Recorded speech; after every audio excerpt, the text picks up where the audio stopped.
Bannayuganda abasinga obungi muweddemu amaanyi olw'ekiwamba abantu ekigenda mu maaso mu ggwanga Uganda n'okutulugunya abantu n'okusiba abantu mu ngeri emenya amateeka. Ng'ate abantu abakola ebintu ebyo mulaba balinga abatasobola kukwatibwako yadde etteeka eritasobola bavunaana yadde okubakwatako.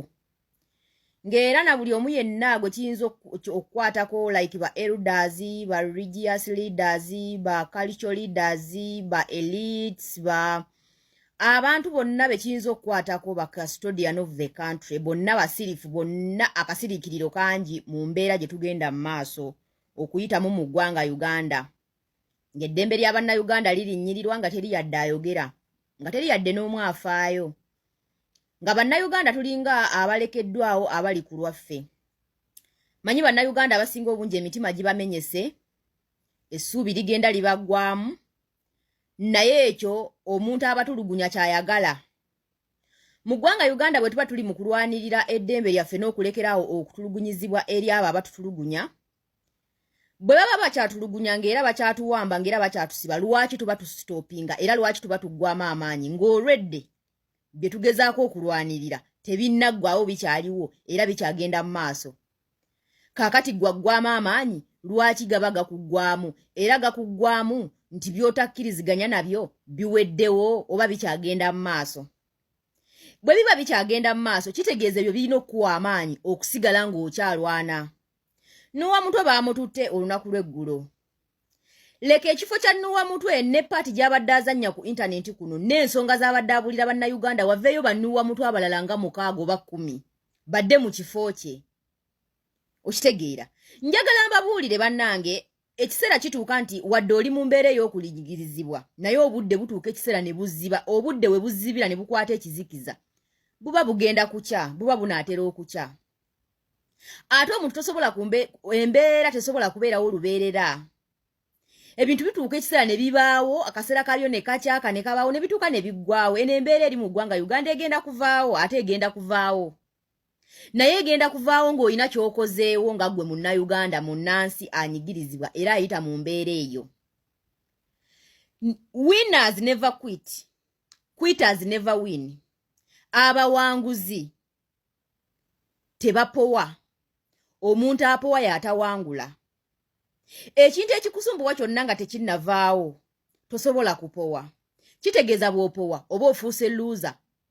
Ate n'ekirala okukaaba, crying cannot give you justice. Okwekubagiza n'okukaaba, it cannot bring anything on your table. You have to look for a solution. Bannayuganda tulina kuguma ne twesiba ebimyu ne tunoonya engeri ne tunoonya solution butya bwe tugenda okuva mu eno embeera. Si kuwanika na kubivaako kubanga bwe tunaabiwanika ne tubivaako tugenda kusigala nga tufa. Okukaaba kugenda kusigala nga tukuttisa abantu baffe. Crying is not going to give us anything.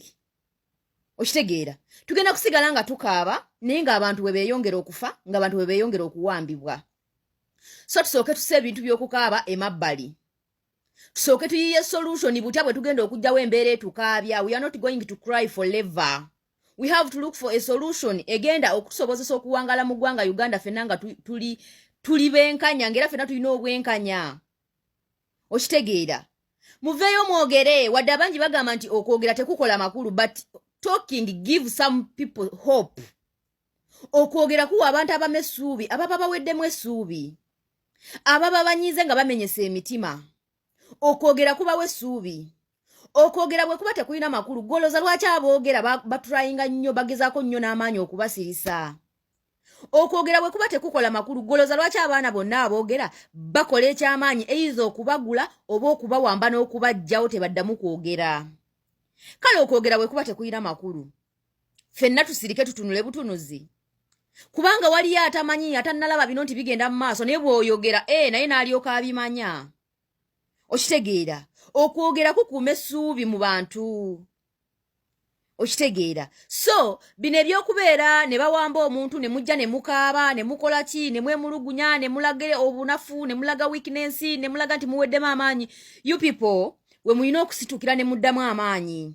Embeera bwe kunyigiriza ennyo ekiseera mwekunyigiririza ennyo mw'oyina okusituka n'ofuna amaanyi agagenda okugirwanyisa. Not crying. Oba mukitegeera baganda bange, kano akaseera ke tulimu ke kaseera k'okusala entotto n'okunoonya obuvumu n'okunoonya lo egenda otuteeka mu mbeera ffenna gye tufuniramu obwenkanya. Eggwanga Uganda ffenna tulina okulifunamu obwenkanya. Kitegeeza wa waliwo sayidi etalina bwenkanya eyina okulwana nnyo okumakinga sure nti naye efuna obwenkanya, wabula si kutuula ne tutunula butunuzi, because the more we crying, the more they are going to kill us. The more we sit down and look, the more we are going to suffer more. Kubanga atutulugunya, ye ali ready to do that and is proud to do that. So what have we done to stop him to do that?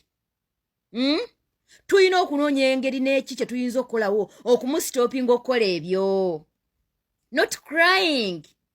Ate okumenya okw'omutima n'okubeera mu mbeera y'okwekubagiza, awo waaba akwagala era byonna by'akola abikola kukuteekamu eyo embeera, to lose hope, to be desperate, to cry, heartbroken, like okukoowa, to quit what you are doing, obiveeko. Awo ajja kuba awangudde. But the more you resist, the more you stand strong, the more you kulemerako, the more you are going to also break him. Mukategedde?